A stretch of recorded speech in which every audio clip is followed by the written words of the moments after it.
തള്ളക്കോഴി കുഞ്ഞുങ്ങളെ ചേർത്ത് പിടിക്കുന്നത് കണക്ക്. പിന്നീട് ഒന്നിനെയും ഭയപ്പെടാനില്ലേ, ആ ചൂടിൻ്റെ ഉള്ളിൽ അവർ സുരക്ഷിതരാണ്.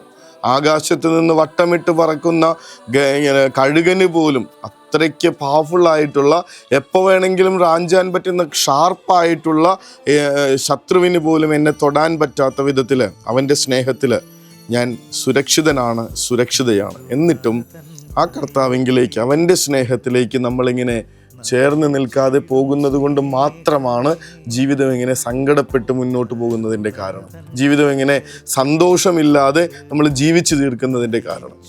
പ്രാർത്ഥിച്ചു തുടങ്ങണം, കർത്താവെ നിൻ്റെ സ്നേഹം അനുഭവിക്കാൻ, നിൻ്റെ സ്നേഹത്തിലേക്കൊന്ന് ചേർന്ന് നിൽക്കാൻ, ഈ ലോകത്തിൽ മറ്റൊന്നിനും പകരം വയ്ക്കാനില്ലാത്ത നിൻ്റെ വിശുദ്ധമായ സ്നേഹത്തെ അനുഭവിച്ചറിയാൻ ഞങ്ങൾക്ക് അനുഗ്രഹം തരണേ എന്ന് പ്രാർത്ഥിക്കുക. ഭർത്താവ് സ്നേഹിക്കുന്നില്ലേ?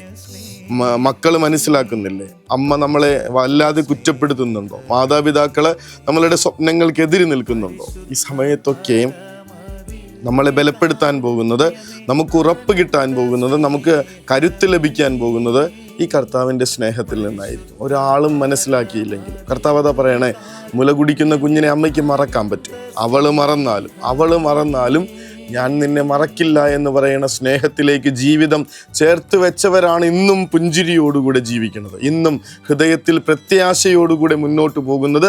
കൂടെയുള്ളവർക്ക് ഒരിക്കലും തളർന്നു പോകാത്ത വിധത്തിൽ സുവിശേഷത്തിൻ്റെ കരുത്ത് പകർന്നു കൊടുത്തുകൊണ്ടിരിക്കുന്നത്.